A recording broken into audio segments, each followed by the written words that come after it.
ជានេះពេលរីត្រីសន្សើមរយរងាពេញដួងហើរតីសំលឹងមើលមេឃដីគិតពីក្ដីស្រឡាញ់ច្រៀងផ្ញើតាមខ្យល់ទៅលំហូរអាកាសថានឹកគេខ្លាំងណាស់ទោះមិនតន់ស្រឡាញ់អ្នកយល់ចិត្តខ្ញុំប្រហែលមានតែព្រះច័ន្ទចង់ប្រាប់ថាស្រឡាញ់តែខ្លាចធ្វើមិនបានស្នេហាអើយតើអើ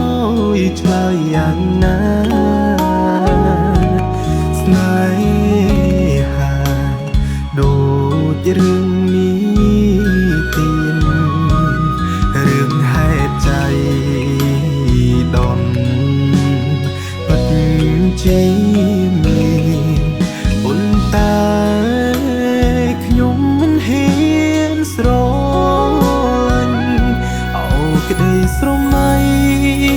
ស្ថិតនៅឆ្ងាយពីការពិតច្រៀងចម្រៀងដួងចិត្តសូមកុំប្រកាន់បេះដូងមួយនេះផ្ញើទុកនៅក្នុងព្រះច័ន្ទព្រមតែក្ដីស្រឡាញ់ស្រេចលើព្រំលិខិត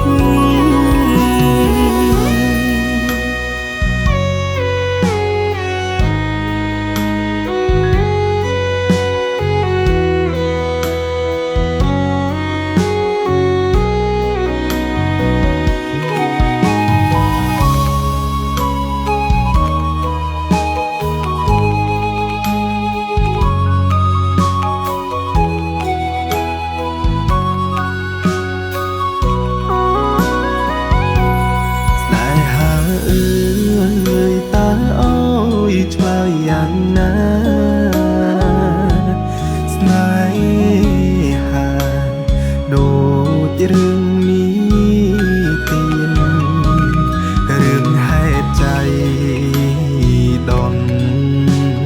ពិតជាមានប៉ុន្តែខ្ញុំមិនហ៊ានស្រឡាញ់រឿងហេតុใจ